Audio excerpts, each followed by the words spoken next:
Hello YouTube fans, thank you for being here today. This is Darlene and I'll be starting your reading very shortly. Let me get my business out of the way. I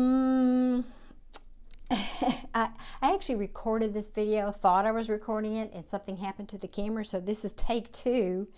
I hope I don't forget any of the details here as I'm getting this out of the way. Let me speed through this. Thank you all for being here.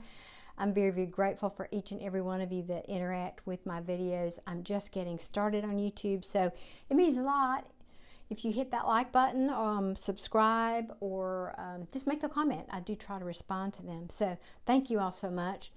And now let's jump back, I say again, into the reading. So the gentleman I am bringing through today is,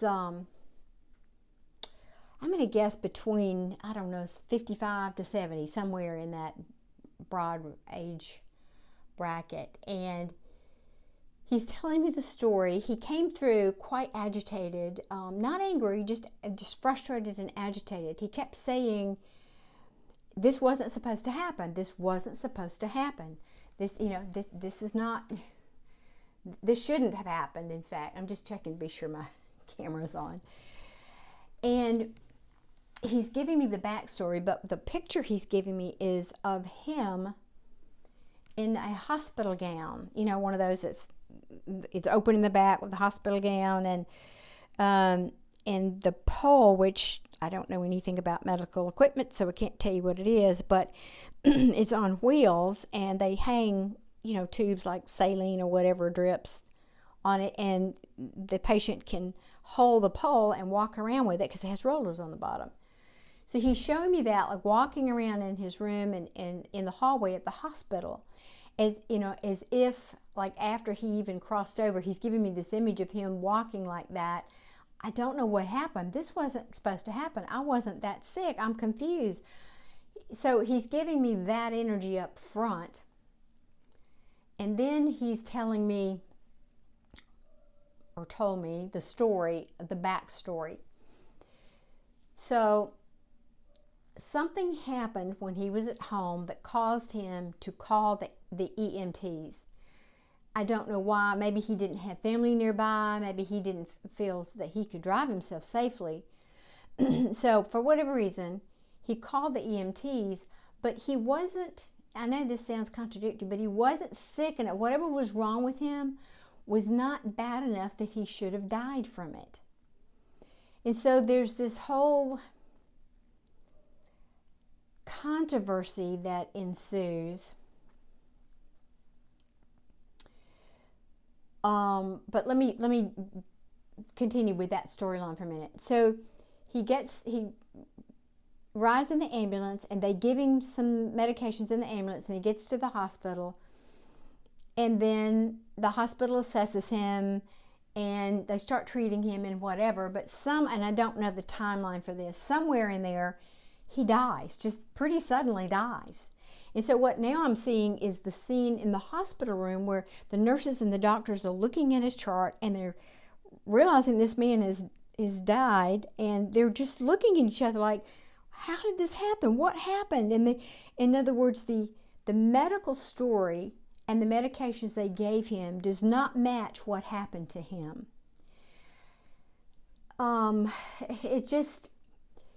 Everybody's scratching their head. Everybody's confused. What happened here? We don't understand this.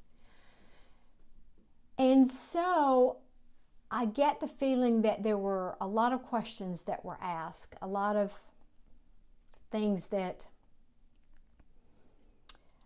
and I'm not sure if this was family. I don't know. I'm wanting to get all of the story like I had it last time, and so bear with me. Let me go back. I feel like what he's telling me, there was an injustice done. And at first I think there were fingers being pointed in all directions.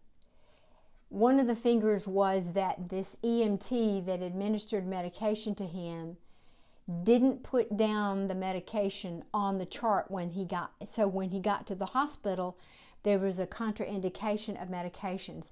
So, whatever they gave him wasn't on the chart, and then the people treated him in the hospital, and whatever they gave him caused this interaction that caused his death. That is one finger that was pointed. And I think they tried to make this EMT the scapegoat, or that could have been a path that was trying to happen. Let me put it that way.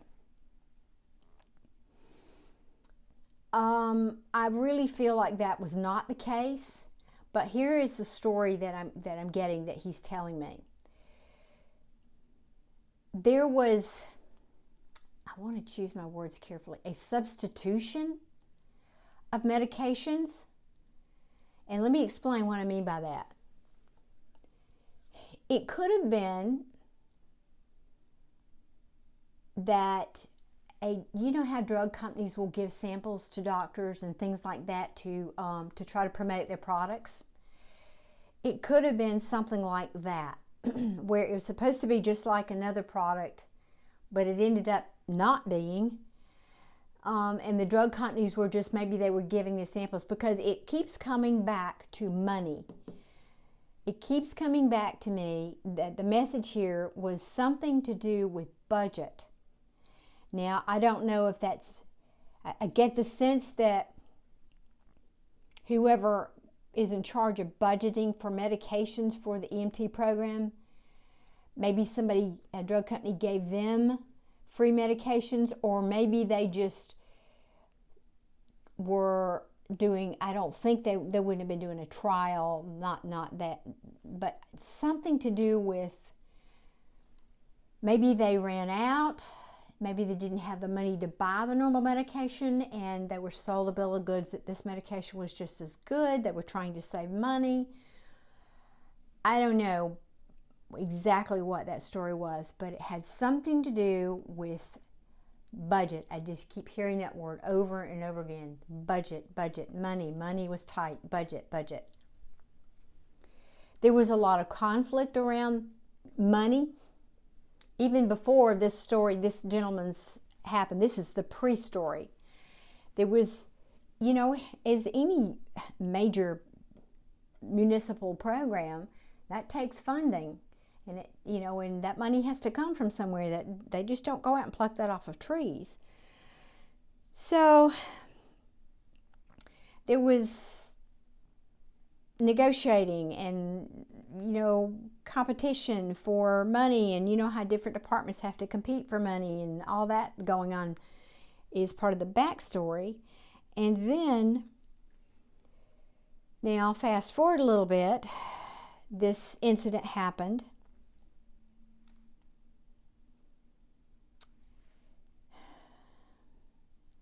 I feel like also there might have been, like I said, there was finger pointing in a lot of different directions. Maybe even the hospital, you know, got pointed at as well, and that they did some wrongdoing. I just think there was a lot of, like I said, finger pointing. So I don't know if this was done by the family, or this was done by the hospital administrators trying to say, no, it wasn't our fault, it was the EMT's fault. I don't know if the EMT program was saying, no, it wasn't our fault, we handed him off in good shape, it was the hospital's fault. I don't know if it was the nurses against the doctors. I have no idea, but there was a lot of conflict here around the situation. And also, I believe ultimately this ended up being well, could have been a potential legal situation, because what he's showing me now is the shift. There was a shift in his attitude. I said he came in agitated and confused, and this shouldn't have happened. I don't understand. I wasn't that sick. And then he shifts into, oh, okay, well, it's all right now. I understand now. It's okay. So what he's saying is he's at peace now, because all of this eventually came to light, was illuminated. The truth came out. Somebody somehow eventually got to the truth of the source of what this was, that it was about this particular medication. I believe that the EMT was vindicated and was perfectly innocent in all of this, just doing his job. And that was finally brought to light, that after a long struggle, possibly legal battle, again, the truth was eliminated and there was a victory. Now, the victory wasn't just monetary, although there certainly could have been that. I'm hearing, though, the victory, what he's telling me is, for him anyway, the victory was that because of how all this happened and the way that this came to light and the facts that came to light here, it means that this will prevent this happening again. You know how sometimes, and I'm not pointing fingers at the FDA or anybody, I don't mean that they have hard jobs to do, but I'm just saying, for example, when a drug has to go through certain processes to be approved, and then 10 or 20 years later they find out it has all these adverse side effects that nobody knew about because the trials weren't long enough, or they didn't have the same technology to test it, or whatever. But they're saying because this happened the way it did, this has now come to light and it has saved lives ultimately. That's what they're telling me. This happened to this man so that this information would come out, it would be eliminated, and it would save lives. And he is very happy. That is a big victory. It's a big victory for those people who would have been affected in this world, certainly still here. But he's feeling like it was a victory. And he's saying, I'm at peace knowing that that's the case, knowing that my death was for the greater good. He's saying, I didn't know that, but I think what he really means is his 3D self didn't know that, but his soul did on some level. His soul knew. Certainly his spirit team knew. And then when he crossed over, he understood the whole story. And he's very happy now. So I don't know. Normally my readings are directed at specific family members, and that's not the case in this particular reading. I feel like whatever magic the universe uses to get these readings to the people that need to hear them, I trust in that process. So I don't know if perhaps you're the EMT listening to this, or maybe you were one of the nurses working on helping with this man and taking care of him, or one of the doctors, or maybe you were the hospital administrator, or whomever this message might come to find its way to. He wants you to know that he is at peace with this situation. He doesn't feel bad about it. He doesn't blame anyone. He doesn't even blame this drug company, although I think they were the people behind it, because I get the feeling there was an agenda there. But he's very much at peace, and he just wants everybody that was involved in this situation to know that that's the case, that he is at peace. He has no ill feelings about anyone or anybody in this situation. So I do hope this message gets to all of those people.